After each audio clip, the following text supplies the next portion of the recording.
Alright, well today we're continuing our discussion on looking at Europe during the Enlightenment. Talk about Catherine II, also known as Catherine the Great of Russia, their achievements with the instruction, Judges of Day, and Charter of Nobility.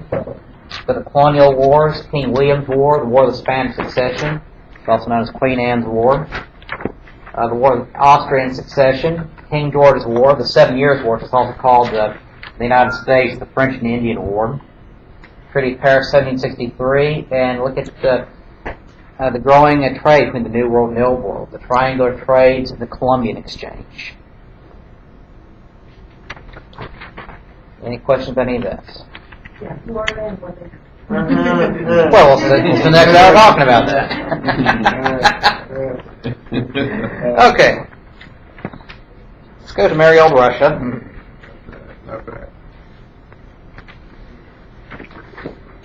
And he had the Empress Elizabeth on the throne for a number of years, the daughter of Peter the Great.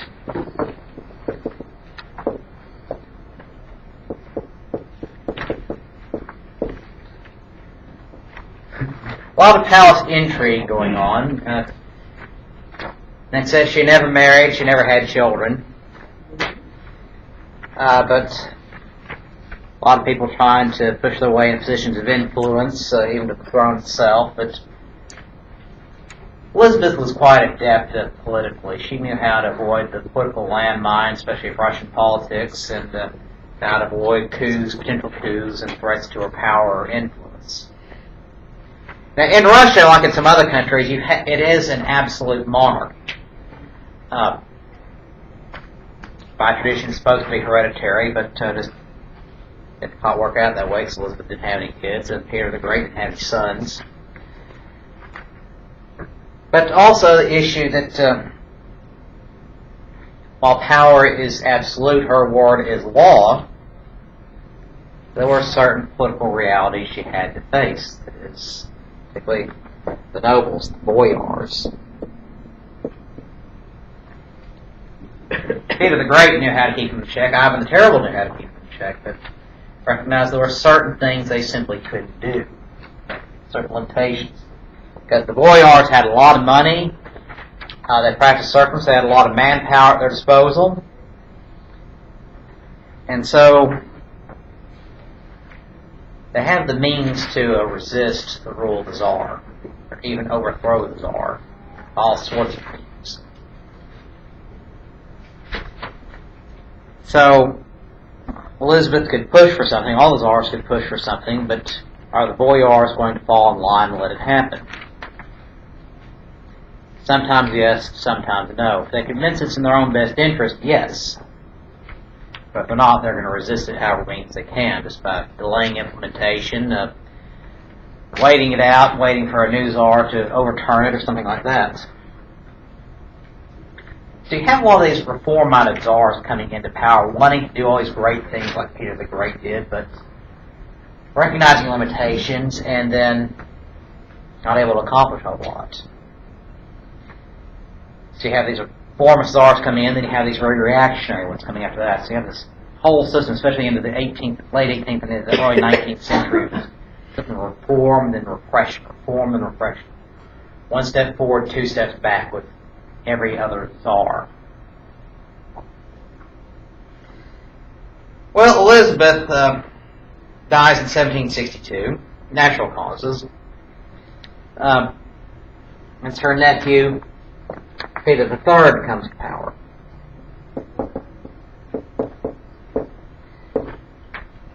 He'll rule for about 6 months. Yeah. In a very unpleasant way.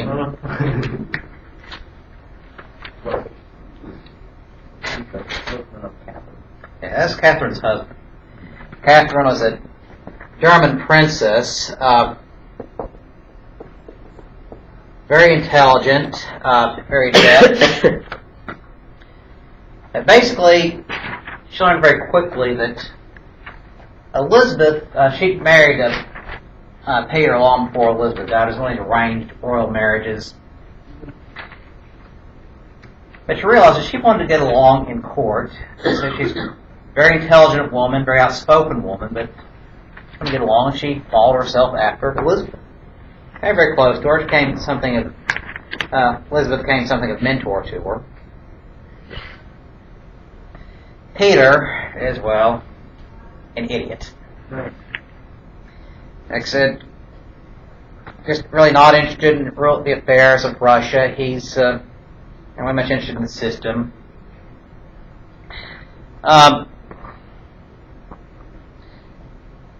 He'd play with these little toy soldiers all the time. One time, Catherine walked into their bed chambers and saw Peter hanging a mouse from this miniature gallows he built. Basically, not a guy who's exactly firing on all cylinders here.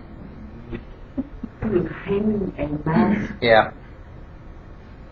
Exactly. And caught him playing with his dolls a lot. Wow. Yeah, Is she that why he was. didn't last but 6 months? Yeah, he's lucky he lasted that long. Did she kill him? No, her boyfriend and her brother did. She outside. Plot thickens. Well, when Peter comes to the throne, Russia is at war with Prussia and Prussia's allies. This was the 7 Years' War, started in 1756. Basically, Austria convinced Russia to join them to fight over Silesia once again. And, well, Elizabeth dies, not able to see it all through, but basically, Prussia is being squeezed in from three sides. From the east from Russia, from the west from France, from the south by Austria.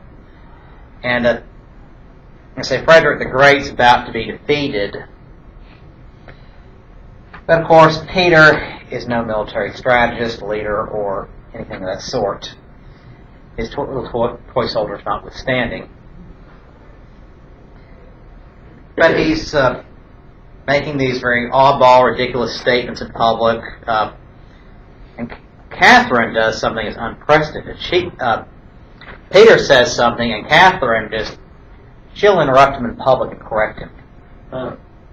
It says very recently women are even admitted to the royal court in Russia. So she's speaking her mind and publicly upstaging her husband. Well, he's furious about this. He's actually considering sending her to a convent. Everybody else is completely fine with it. It was very. No objection to everybody else besides him. Except there were a few people offended by it. He had a few allies, but Catherine has her own allies. They're a little quicker and a little more powerful, a little more clever. Sending her to a convent, that's basically just trying to exile her, get rid of her without having to kill her. Basically just get her as far away from as possible. Right. And of course, they have no respect for each other. They're cheating on each other. And they know. Yeah. It's an open secret. They don't discuss it with each other, but they know it. Catherine's doing very dangerous because, her children be heir to the throne, and her boyfriends could be executed for treason for that. But one of her boyfriends, though, is a general in the Russian army. Hey, that's a big soap opera, huh? It is. It is a soap opera. Wow. Except Peter is this small, wiry little guy. His girlfriend is like 300 pounds. Lord. So realizing Peter is plotting against him, Catherine realizes she's making a move fast. So one night she has her boyfriend and her brother run into the royal palace, kidnap Peter III, take him off, and they decide later, kidnapped him, took him off. Catherine quickly seized power. Talking to all the right people in all the right places, the boyars decide they should have Catherine as the Tsar of Russia because she's just better suited and they like her a lot better. But of course, since Peter is still around at this point after coronation, decides too much of a threat, she has him killed anyway. So Catherine begins her reign. Now, what really got Peter in trouble was the fact made him so unpopular was that Peter's great hero was Frederick the Great. So, in his own right, a remarkable man accomplished a lot for Prussia, but Peter is the Tsar of Russia. He's fighting the Prussians. They're at war with Prussia. But Peter's talking about how much he admires them, and so much so he actually changes the color of the Russian uniforms. You might be able to see kind of a picture here. Here on page 556, you see this British officer here in the red uniform. It's the kind of style uniform they have at that time. There's white shirt, white pants, boots, and these brightly colored overcoats, or tri-corner hats. They're very elegant, very style of the time, but basically you have these bright colors in battle because you're fighting out in the open, you're not trying to hide. And this color is identifying what side you're on. The British wore red, the redcoats. The French wore a light blue. The Prussians wore a darker blue called Prussian blue. The Russians wore this kind of plain green uniform, plain green overcoat. Well, Peter was so enamored of the Prussians that he actually ordered the color of the Russian uniform be changed from green to Prussian blue. That is so. And then, right at the last, the Allies have Frederick the Great on the ropes. He's about to be defeated. He's trying his desperate winter offensive, try to pull out a victory at the last minute. And finally, Peter decides he can't humiliate his hero, so he pulls out of the war and makes a separate peace, giving Frederick the room he needs to win a two-front war. Can't win a three-front war, but he can win a two-front war. Like I said, basically, Peter stabs his allies, Austria and France, in the back, so he doesn't humiliate his hero. Guess what? Peter isn't around much longer after that. The fact that Catherine was facing a life under armed guard in a convent only speeded up the timetable. But Peter's still a problem after Catherine's coronation, so they get rid of him. But Catherine is an Enlightenment thinker. Think about that Russia needed to update the system, become more part of the mainstream of European politics and European culture. They have its laws and its legal traditions reflect more European sensibilities. So in 1767, she called for election to a convention to rewrite the laws of Russia, but the election, though, is limited only to the upper class of the boyars. Decided not to get involved in the proceedings herself, but instead issued a pamphlet called The Instruction in 1767. It's a guidebook for deliberations, just simply a list of suggestions. Saying, why don't we think, while you're out there, why don't you think about this, this, this? Why don't you think about this? In this, it's very advanced, very liberal thinking for the time period. She questions the wisdom of serfdom. Russia still practices it. That will be the last country to abolish it. Also questions the wisdom of torture and capital punishments. Doesn't really do much good. Maybe we should think about getting rid of it. It calls for the equality of everyone before the law. All the social classes be treated equally before the law. As in Russia, the upper classes, they're exempt from certain forms of taxation. They're also exempt from certain forms of punishment, even some laws. That is, if they're convicted of something, instead of facing some kind of physical punishment or imprisonment or execution, they might simply just face a heavy fine. Whereas the ordinary man on the street, well, he's getting his head chopped off, or stabbed, or something else like that. In my opinion, a big deal. Oh, no, they had no problem with that. Life is cheap. The idea that you should treat people, ordinary people, with some respect and consider their life had some value, that was a radical Enlightenment idea. That idea really catching on the mainstream European politics, that's only happened in the 18th century. I think Catherine's part of that move, thinking, maybe we should start moving towards that direction too. But the boyars say, and at passing a series of laws that only strengthens the nobility. Their power and their rights are increased.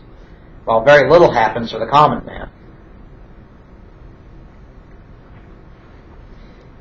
Well, Catherine divides Russia into 50 provinces, with local nobles responsible for day-to-day activities, basically help administer it, make it more efficient, basically advise it, basically 50 different provinces.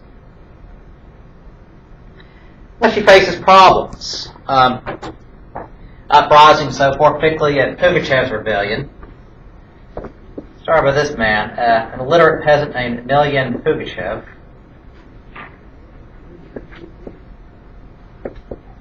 So it's a Russian name. But he had kind of a passing resemblance to Peter III, and basically started playing it up that he was Peter III, and starts this rebellion to overthrow Catherine. As it being this horrible, massive civil war that basically encouraging the peasants to rise up against their local lords, overthrow them, kill them, and it spreads all across southern Russia. You see here on page 352. So basically, Caspian Sea area, the whole area between the Caspian Sea and the Black Sea. And it's happening here between 1773 and 1775. Russian armies facing defeats, desertions. At that point, Catherine realizes she needs the army. So she needs the boyars. So they quickly get together. They start forming plans and slowly start curtailing Pugachev's advances. Well, finally, while this rebellion is initially successful, Pugachev is planning to free all the serfs and calling for all of them to rise up to demand their freedom. Some of the boyars get some of Pugachev's lieutenants, bribe them, basically get them to tell him where he's going to be next. At that point, Pugachev is caught, cornered by Russian soldiers. He's captured, tortured, then executed. So Pugachev's rebellion ends fairly quickly. But of course, it terrifies Catherine and the boyars. They are convinced that the peasants are rising up and ready to get them. They could happen to get it any time, so they clamp down on the serfs as much as possible. So all this initial early idealism of Catherine ends up fading away pretty quickly. But for the boyars, they're very impressed with her. They want to give her the title of the Great. Catherine refuses at first, saying that history will make that judgment. But after her death, they decided they will call her Catherine the Great. They decided she really was that. Well, in 1785, her next great reform is the Charter of Nobility. Essentially, it's a Bill of Rights for the upper classes, for the boyars. The nearest equivalent. Essentially, through the Charter of Nobility, the upper classes are organized into cooperative groups with principles including trial by peers, that is, a trial by jury, that of their own peers, that is, the upper classes judging their fellow members of the upper class. And of course, still have an exemption from some personal taxation, but the upper classes would be exempted from corporal punishment. That is, instead of prisons in those days, for a lot of crimes, basically you'd be subject to public beating. The upper classes would be exempt from that, the Charter of Nobility. So why would they hold them to trial if they wasn't going to be punished anyway? Just go through the motions. Just say, yes, he really did it, but we're not really going to do anything about it. Basically, it's the same idea you have sometimes. It's basically in America, if you're a celebrity, you get a free felony. Did I say that? God said that. I went there. Yeah. But basically, instead of a public beating, might be a fine or something, but... If you had money. If you had money. But if you're part of the upper class, you got money. If you got that title, that's good enough for them. Basically, they're not going to humiliate one of their own because they realize that they could be next. But there are certain principles included in this charter nobility, which is moving away from the idea of absolute power of the Tsar. Basically, Tsar can order your head to be chopped off just because it doesn't like you. It's the principle of due process of law entering Russian government and Russian law. Like I say, it may not seem like much by our system, but that's a considerable advance for an autocratic system like Russia. But under Catherine, Russia expands tremendously outward.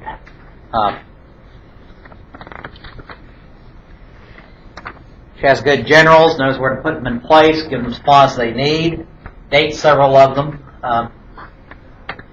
Actually, she doesn't have the same boyfriend all the way through. She switches a few in and out.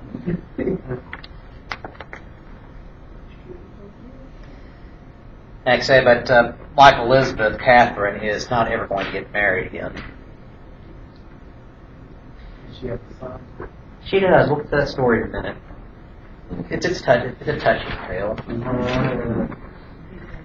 Well, Catherine is fighting the Ottoman Turks to the south, and by 1774 gains territory in the Crimea and in Ukraine, in the Black Sea region, and also gains the right to protect Greek Orthodox Christians in the Ottoman Empire.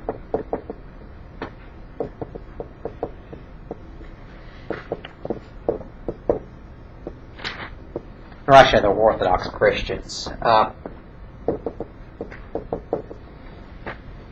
basically, the Ottoman Turks, they controlled the Holy Lands. Here, Jerusalem, Bethlehem, and all that. And even in the 1700s, there's still a considerable tourist industry. People going from Greece to the Holy Lands because they want to look around and see what's there, see where it all started.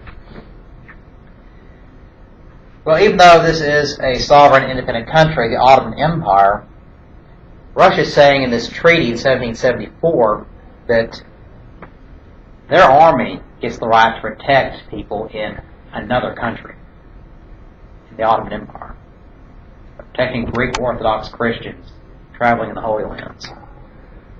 That's a huge embarrassment for the Turks. Basically, it'd be like say Russia saying they have the right to protect Russian nationals in the United States, and they're going to send troops to the U.S. to make sure the Russians aren't bothered. It's the equivalent.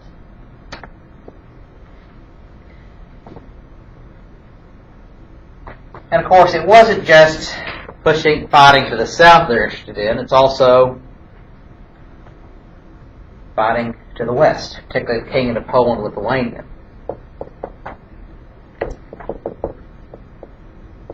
It's a joint kingdom back then. But essentially, the Kingdom of Poland and Lithuania once was the main power in Eastern Europe. It is rapidly declining. Basically because it's being squeezed between Russia to the east and Prussia to the west. Well, Catherine unleashes her armies on it and ends up basically taking over the whole thing. 3 different partitions.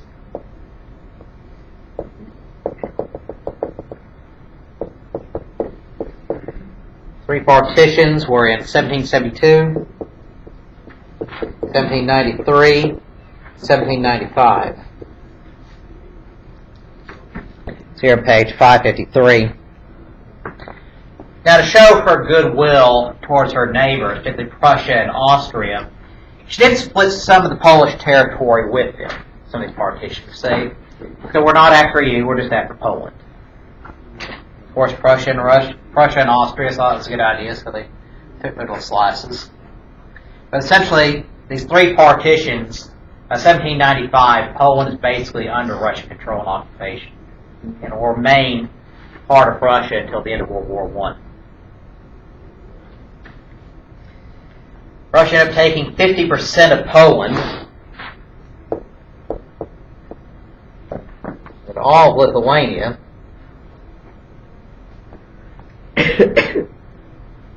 Like I said, Prussia and Austria splitting the other half. After the third partition in 1795, Catherine said, if I could live to be 100, I would partition all of Europe. If she had the time, she probably could have done it. But time is not on her side. She dies in 1796. Actually, after 34 years in power, Catherine the Great, who made Russia an even larger and even more powerful nation in Europe. Now she's succeeded by her son Paul. And supposedly son of her born during her marriage to Peter III. But of course there were some questions about that. If Peter III really was the daddy. But after Catherine took the throne and Peter's disappearance, Paul, young man, very, except but no fool, kept asking a lot of uncomfortable questions about what really happened to Daddy. And of course, Catherine basically sends him off to boarding school somewhere, so she doesn't have to deal with it. He's as far away as possible. She's trying to rush. She doesn't have time for this. Well, of course, after Catherine dies, Paul decides the only way to honor his dear beloved mother is to bury her next to Peter III. So they'll be together forever. So they get the last laugh. But Paul doesn't live too long. He dies in 1801. Natural causes. I thought they don't live long at all. Sometimes they do, sometimes they don't.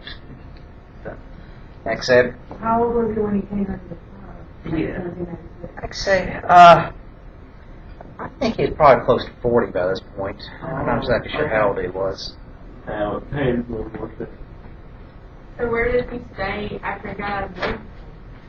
As far away from the royal palace as possible. Catherine made sure of that.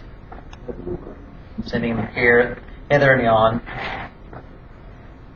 Did she keep up with him while he was exiled, or did she just... Did she keep tabs on him? Absolutely.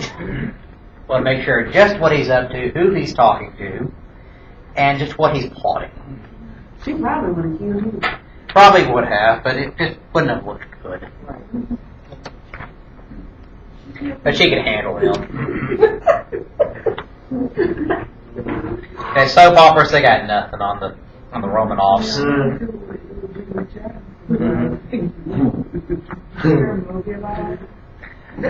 Actually, there is. A few years ago, Catherine Zeta-Jones portrayed Catherine in a made-for-TV movie. I think you can probably get it on Netflix, or might be able to rent it at the video store. I think it's called Catherine, I think. So, it's really a pretty good movie.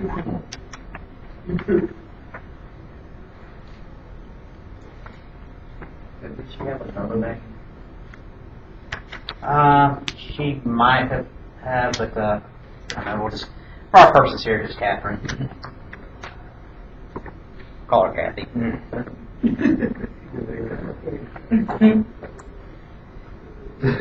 Well, in the meantime, what's happening on the other side of the world? In the New World, colonies are growing. The British have basically colonized the Atlantic coast and are steadily moving inland. The French have dominated the interior of North America, basically the Great Lakes region and the Mississippi River Valley.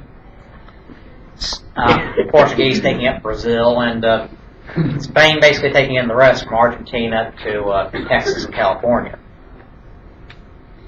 But as these colonies grow and expand, colonial powers are realizing the resources that are available, and increasingly the different powers are clashing with each other as they try to expand their influence in the New World. But these colonial wars, though, we see these here, they're They're not so much sparked by actions going on in the colonies. We've got plenty of small skirmishes here and there, but what really sparks these big wars, though, is what's happening in Europe. Remember, it's an English colony, but it's still run by England. Those are English citizens. And who are they going to fight? England's fighting war with France? The French. And the French colonists, the French territories, just right over the Appalachians, right over the Adirondacks.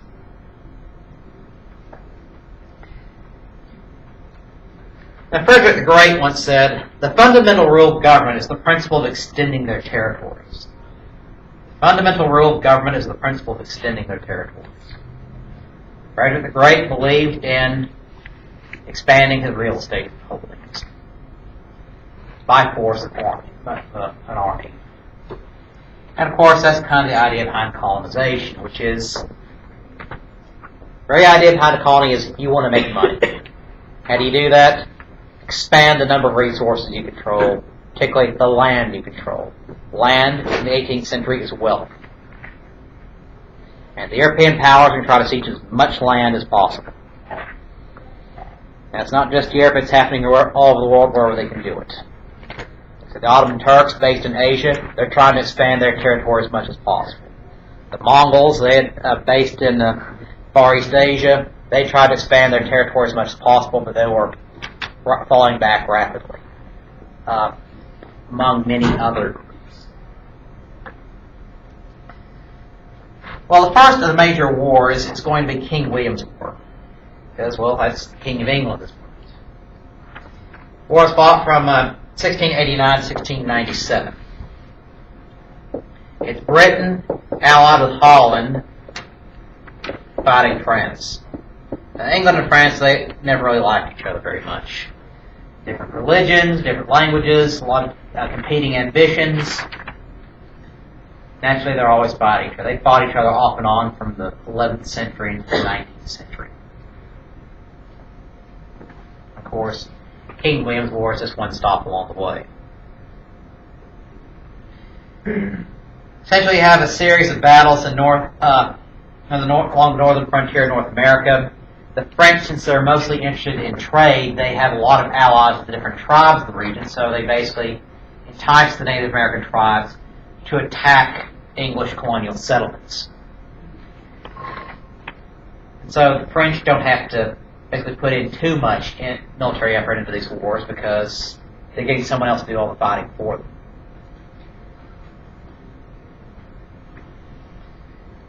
Well, they fought off and on for 8 years, going back and forth, till finally the Treaty of Ryswick in 1697 ends the whole thing. Basically ends the war, no changes in territory. No territorial changes.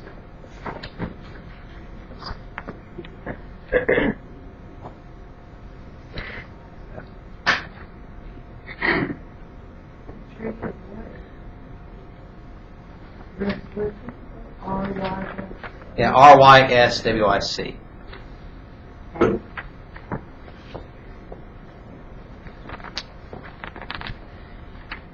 So that's the first of the major wars.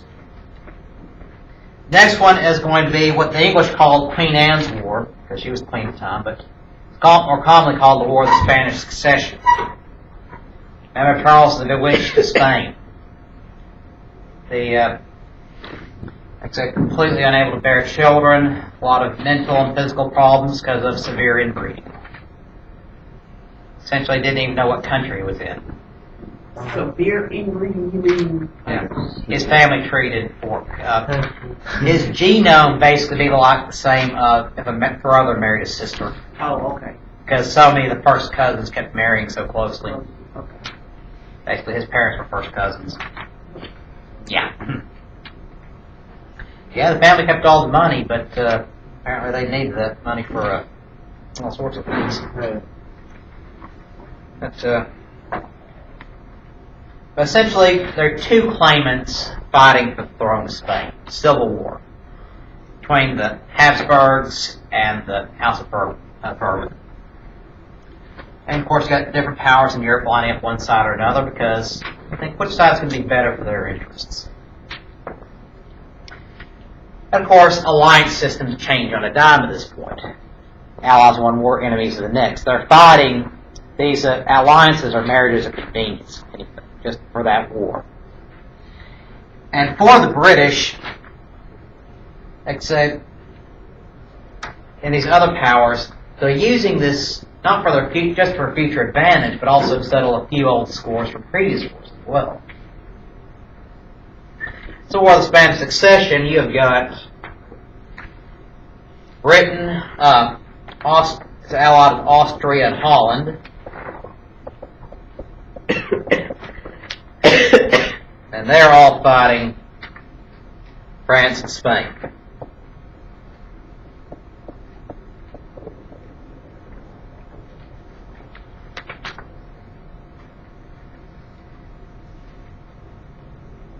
Now,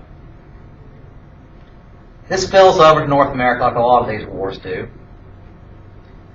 The French are unleashing their Native American allies on the northern frontiers of the English colonies again. The Spanish bombarding at Charleston, South Carolina, naval bombardment.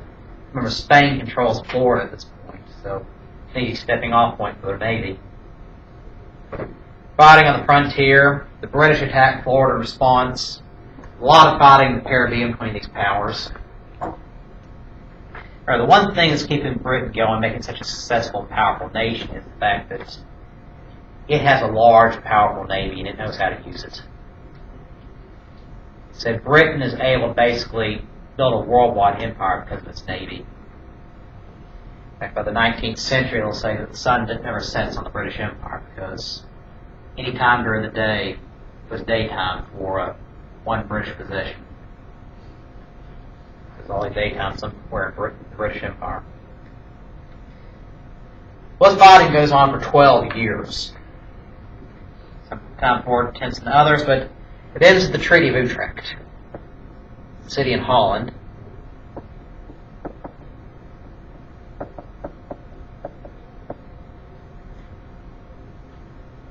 Well, Britain actually ends up cleaning up pretty well in this.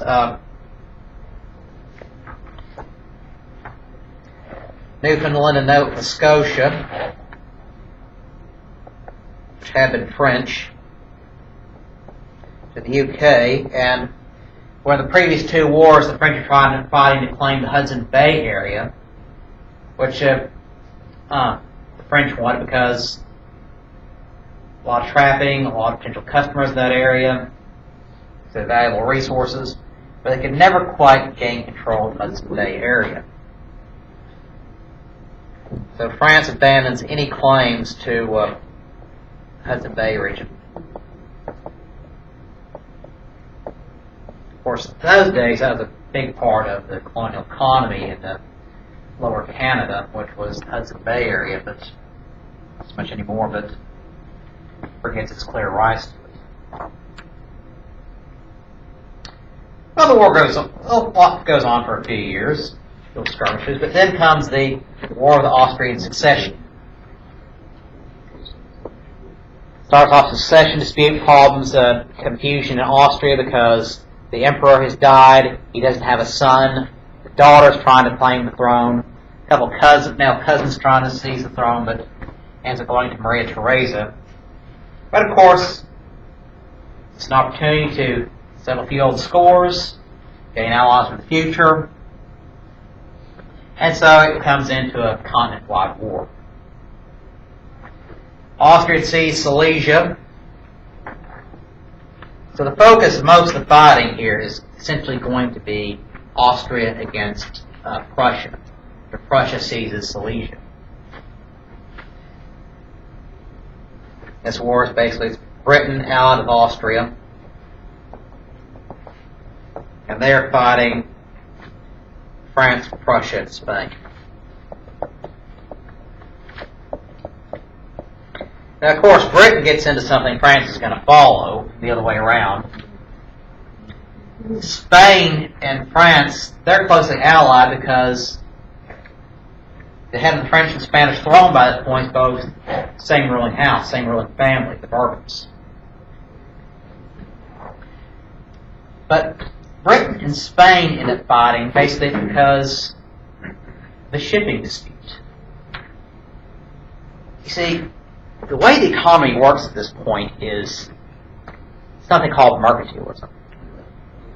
Actually, it's built on the idea of a very localized market and delicate system of trade. It's the idea that you cannot gain wealth unless it's at the expense of someone else. You cannot create wealth, you only take from someone else.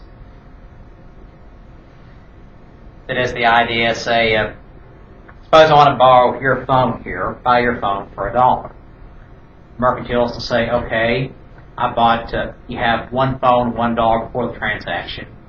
After the transaction just switched hands. You still have one phone, $1. You have created it. Capitalists look 3 or 4 transactions down the line. What have you brought in?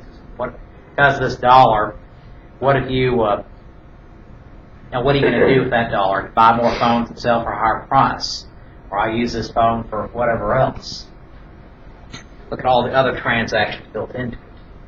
Well, Spain, on this mercantilist idea that you can only gain wealth at the expense of someone else, they've cut off their trade from the colonies to the rest of the world. Their colonies can trade only with Spain.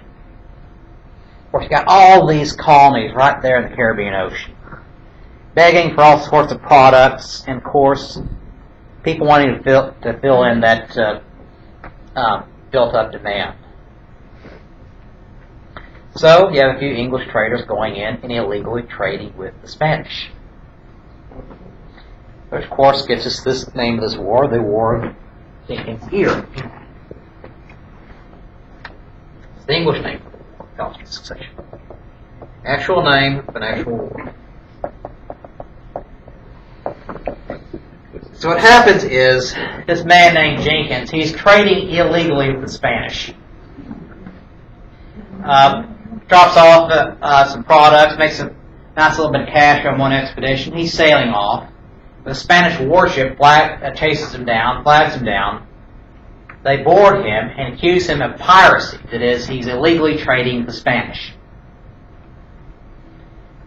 So they rough him up a little bit, and the Spanish officer takes out his sword and chops off his ear. The reminder, never return to Spanish territory. Well, Jenkins bandages himself up, picks up his ear, goes to Parliament, and says, they've cut off my ear, what are we going to do about it? The War of Jenkins' Ear. They went to war? War over man's ear, yes. This is a time period when war does not make a lot of sense. It still doesn't make a lot of sense today, but they didn't need a lot of excuses to go to war. They was ready to fight all the time. Yeah, they were looking for an excuse to fight. And this just happened to be their excuse.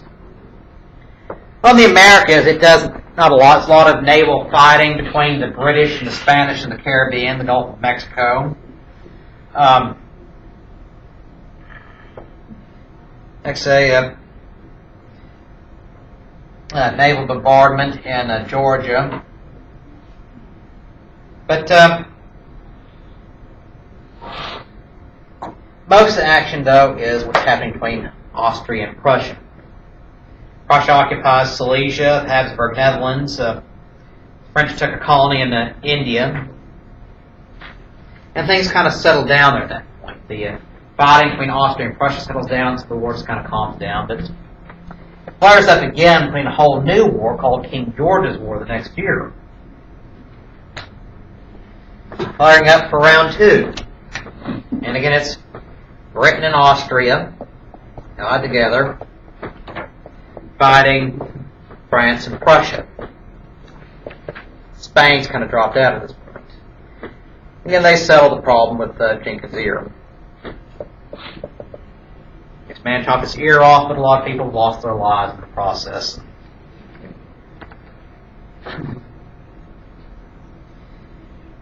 Well, in the Americas, basically, this is just a series of fighting along the frontier, particularly in New York and Pennsylvania, especially along the Ohio River.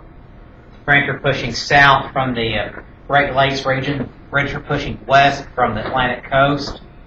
They're starting to run into each other. And the given point side of the continent just isn't big enough for the two. basically ended up in a stalemate. The British captured the French fortress at Louisbourg, which is the mouth of the Gulf of St. Lawrence, basically the key to the main defenses protecting the St. Lawrence River, and basically ended the stalemate. But eventually, at the end of King George's War, all powers returned their captured territories, except, of course, Silesia, which remained with Prussia. Well, the colonists in North America realized that another big war over the continent is becoming along soon. And so the colonies get together, all 13 for the first time ever, meeting someplace called the Albany Congress, meeting in Albany, New York. In this case, Congress just meant meeting, didn't mean government. But the Albany Congress, 1754, decided that a future war was coming because the British are expanding across the Appalachians. No reason why they should stop. The French are going to keep expanding. And eventually they're going to fight again. So they saw at the Albany Congress, the colonies decided for the first time they're going to work together in this future war. Not just one or two colonies fighting, but all 13. They're also going to try to use try to entice some local tribes in the region to try to fight on the English side. They have a lot of trouble with that because the English for years have basically gone in and seized tribal lands just for the taking, ignoring tribal claims to it, and a lot of nasty, vicious fights over it. The French didn't really have that problem because they weren't really interested in the land so much as the English were.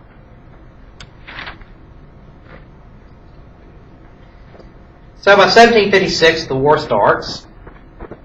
It's called the French and Indian War of the United States because this is who the colonists were fighting, the French and their Native American allies. But basically, it is pretty much in many ways a world war. It's fought all over the world. All the major powers are fighting. It's called the 7 Years' War in Europe. But the alliances kind of switch around a little bit this time. This time it's Britain and Prussia are allied with each other. And they are all fighting France, Spain, Austria, and Russia.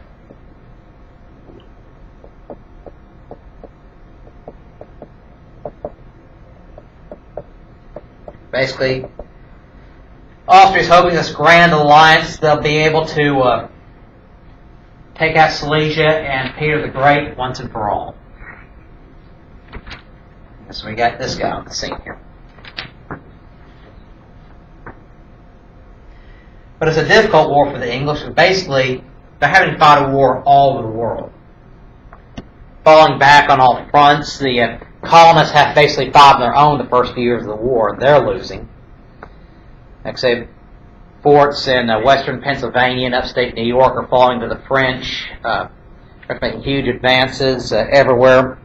And essentially, it's colonists, basically frontier farm boys, fighting hardened veterans of professional soldiers. So here, page 555, you can see where the war is being fought. North America, the Atlantic, Gulf, the Caribbean, India, all over Europe, the Mediterranean. Wherever these powers can get at each other, they're fighting. All over the world.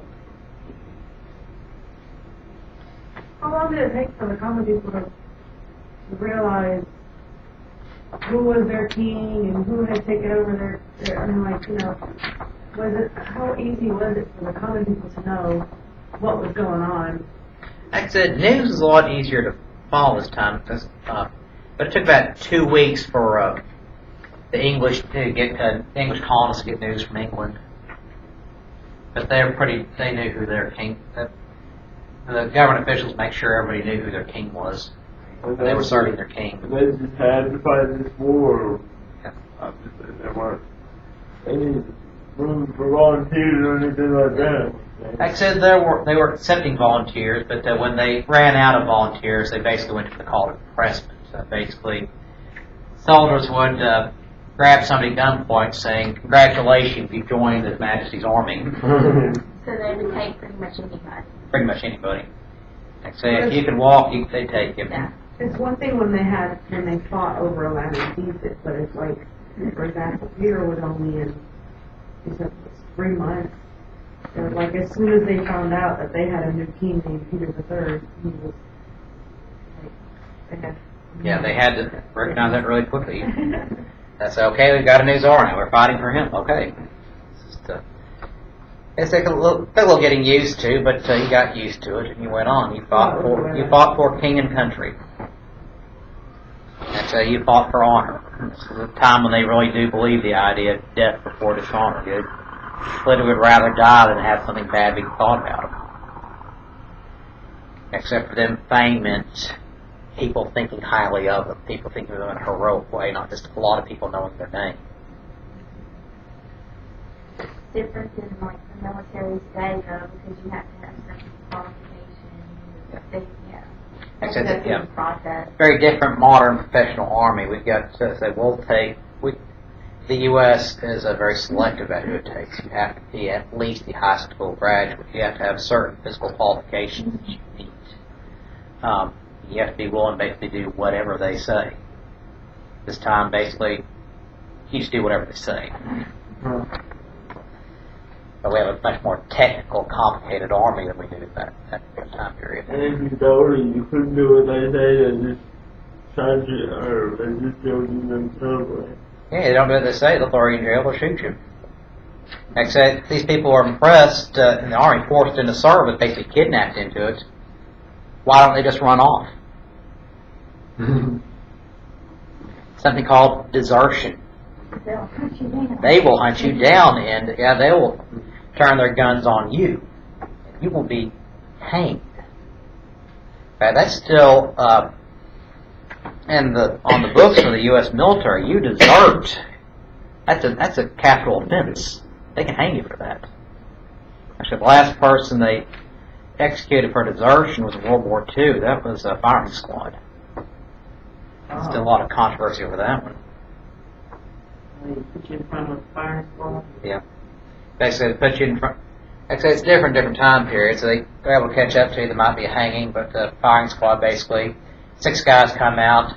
One told there's one gun that's full of blank, so you might be able to live yourself saying that, well, my gun was blank. Basically, that's how they do it. Then an officer has to come by at the end and shoot the guy in the head to make sure that he's really dead. Actually, they had a lot of that, especially during France during World War I.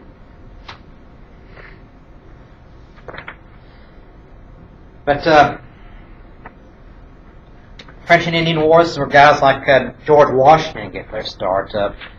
He actually the first conflict between the French and the English during that war was basically a unit that George Washington was leading in from Virginia, is trying to check on French activities in western Pennsylvania because his half-brother had owned a bunch of land in that area, and they're trying to colonize that, being all his brothers' friends. Washington sees the French building this fortress in British territory, asks them to leave. They refuse, so he builds up his own fort called Fort Necessity. And then July 4, 1754, the French get tired of looking at Washington, trying to challenge their presence, and basically march out of their fort, surround him, tell him, you have to surrender and leave. So July 4, 1754, Washington surrenders. That basically was the beginning of the French and Indian War in the Americas.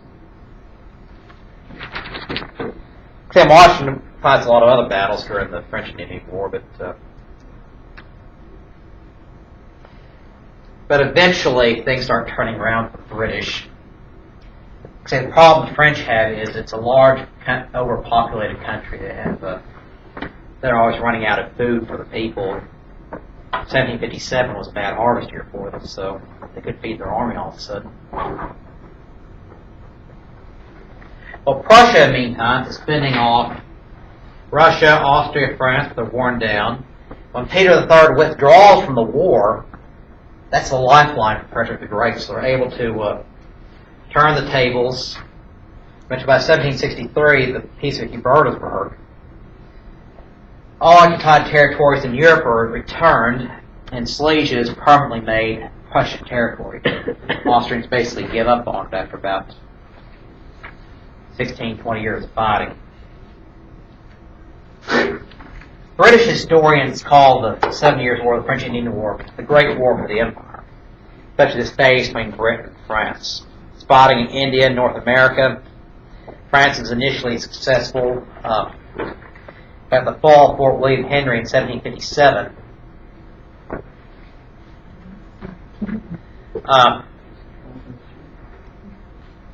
Except fall of Fort William Henry in 1757, upstate New York. That was the basis for the novel Last of the Mohicans. I've seen the movie, the novel since then. Basically, it's based on a real story. Like I said, the fall of that English fort to the French and the Native Americans breaking off with their French allies and then turning and attacking a retreating British column. It was retreating under a flag of truce. It was horrifying at the time. Basically, something just didn't happen by the years of European warfare. Now, the British were able to deflect the attack, but with heavy casualties. But that whole story around it, that was the basis of the later novel. You ever seen the movie, read the book? It's a good story, you should read it. But this basically is the height of the French success. Basically, they've taken over upstate New York, western Pennsylvania. Native Americans are attacking settlers at will. But by 1757, after bad harvest, things start turning around. 1758, the English seize Acadia. There's about 10,000 Frenchmen living there. They're basically the lower classes from the rural areas of France. They'd settled here in Acadia in basically areas roughly New Brunswick, that area. But after the English ended up taking over this area, the 10,000 from Acadia decided they do not want to live under British rule. And the British did allow them to live there, and so they practiced Catholicism if they wanted to. But the settlers decided to move to an area that the French still controlled and was still Catholic, so they moved to southern Louisiana. And so Acadia, that's where we get the term Cajun from. Acadia or Arcadia? Acadia. No, I was talking about like the actual town in Louisiana. Yeah, there is. It's Acadia. Is Acadia? Yeah. Cajun French. Actually, Cajun French, actually, it's a slight variation, slight dialect on Parisian French. It's actually basically the Acadians, they were outcasts of French society, lower class, lived in rural areas. And so the French is just slightly off. In fact, somebody speaks Cajun to regular French, but they actually have trouble understanding each other. So, But- you said speak Cajun? Huh? You said speak Cajun? Speech Cajun French? Yeah, literally they speak Cajun French. It's different from Parisian French. It's a different dialect. Oh. Like I say, it's going to be like trying to read like somebody speaking Elizabethan English from Shakespeare to somebody that's speaking regular American English today. It's a lot of root words, a lot of commonalities, but like I said, the Cajuns, when the United States took over that area, they always referred to them as the Americans. The Cajuns were always the Americans coming in. In fact, Cajun school kids have been punished for speaking Cajun French in schools for a long time, to the point that the language is almost extinct now. But everyone's tried to revive the language, includes trying to teach kids French, but it's Parisian French, it's not Cajun French. But that's where the Cajuns come in. But in 1758, fortunes at Louisbourg fell again to the English. In 1759, General James Wolfe ended up seizing Quebec, basically as the capital of French territory in largest city in French territory. After that, basically the war is over. Wolfe was killed in that battle, but very cleverly turned what was basically an impregnable city, takes quite easily. Basically launched a surprise attack on them. 1759. And basically, Quebec is kind of perched on a cliff, and so Wolfe, after a couple weeks of scoping out the area, basically has his troops climb the cliff one night, reassemble on the top of the cliff in the morning, surprising the French. Montreal falls next year, 1760, basically ending the American phase of the war. And it's at that point the French bring in the Spanish to try to cut their losses. But to no avail. The whole war ends with the Treaty of Paris of 1763. And a couple different treaties of Paris here. This is just one of them. You're going to find like a dozen different treaties of Paris, so make sure you know the date we're talking about here. But this treaty ends the French and Indian War. He put terms very quickly on it. France gives to England all holdings in India, some of the Caribbean, Canada, and East Louisiana, east of the Mississippi River. All that, basically, the eastern half of North America goes to the English. France basically ends up abandoning the mainland of North America. They still hold western Louisiana, but they realize they can't hold it very easily, so they just end up giving it to Spain as a consolation prize. Spain has to give to Britain Florida and Gibraltar, the mouth of the Mediterranean and the Atlantic Ocean. It's this huge, strategically important area. The British control that, still do to this day.